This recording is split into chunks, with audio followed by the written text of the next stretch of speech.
Hello, ഇന്നൊരു chicken recipe ആയിട്ടാണ് വന്നിരിക്കുന്നത്.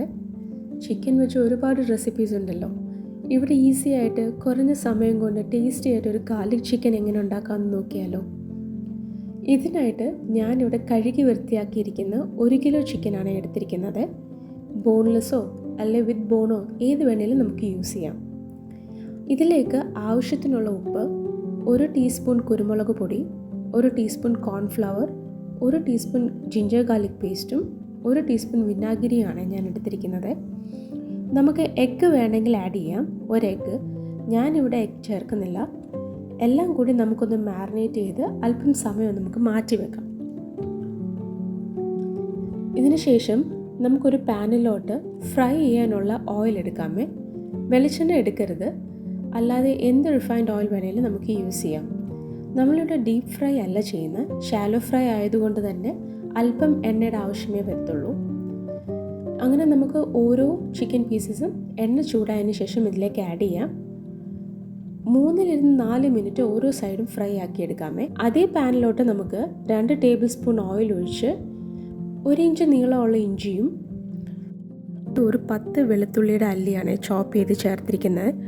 അതോടൊപ്പം തന്നെ ഒരു 3 പച്ചമുളക് അരിഞ്ഞതും കൂടെ ചേർത്ത് നല്ലപോലെ നമുക്കിത് വഴറ്റിയെടുക്കാം. വഴുന്നതിലോട്ട് നമുക്ക് ഒരു 2 വലിയ സവാള ഡൈസാക്കി അരിഞ്ഞതും കൂടി യോജിപ്പിച്ച് ഇളക്കണേ. ഇതെല്ലാം നല്ലപോലെ വഴഞ്ഞതിന് ശേഷം 1 ടേബിൾ സ്പൂൺ കുരുമുളക് പൊടിയും 1 ടേബിൾ സ്പൂൺ സോയാ സോസും 1 ടേബിൾ സ്പൂൺ റെഡ് ചില്ലി സോസും കൂടെ ഒഴിച്ച് നമുക്ക് ഈ മിക്സ് നല്ലപോലെ യോജിപ്പിച്ചെടുക്കാം. ഈ സോസ് ഒഴിക്കുന്നതിൻ്റെ പേരിൽ ഈ മിക്സ് ഒന്ന് കരിഞ്ഞു പോകാൻ ചാൻസ് ഉണ്ട്.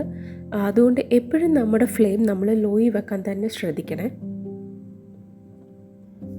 അതിലേക്ക് നമുക്ക് 1/2 കപ്പ് വെള്ളത്തിൽ കലക്കിയ 2 ടീസ്പൂൺ കോൺഫ്ലവറും കൂടി ഒഴിച്ച് ഇളക്കിയെടുക്കാവേ.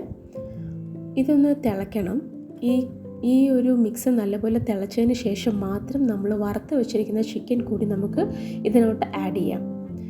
നമ്മൾ വേറെ മസാലാസ് ഒന്നും ചേർക്കാത്തതിനാൽ ചിക്കൻ മസാല 1 ടീസ്പൂൺ ഞാനിവിടെ ആഡ് ചെയ്യുന്നുണ്ട്. അതെല്ലാം കൂടെ നല്ലപോലെ ഒന്നുകൂടെ തിളപ്പിച്ച് ഈ കറി ഒന്ന് കുറുകി വരണം. അത് കുറുകി വന്നതിന് ശേഷം മാത്രം ഒരു കൈപ്പിടി അളവിന് അല്പം മല്ലിയിലയും അത്യാവശ്യം 1 ടീസ്പൂൺ ഫ്രഷ് ക്രീം കൂടി ഒഴിച്ച് നമുക്ക് ഈ ഫ്ലെയിം ഓഫാക്കാം. ഫ്രഷ് ക്രീം വളരെ ഓപ്ഷനിലാണ്.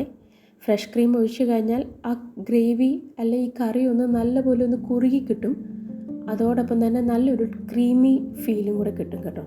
അതിനുവേണ്ടി മാത്രമാണ് ഞാൻ ഫ്രഷ് ക്രീം യൂസ് ചെയ്യുന്നത്. അത്രയേ ഉള്ളൂ. ഇതൊരു ഈസി ആയിട്ടുള്ള റെസിപ്പിയാണ്.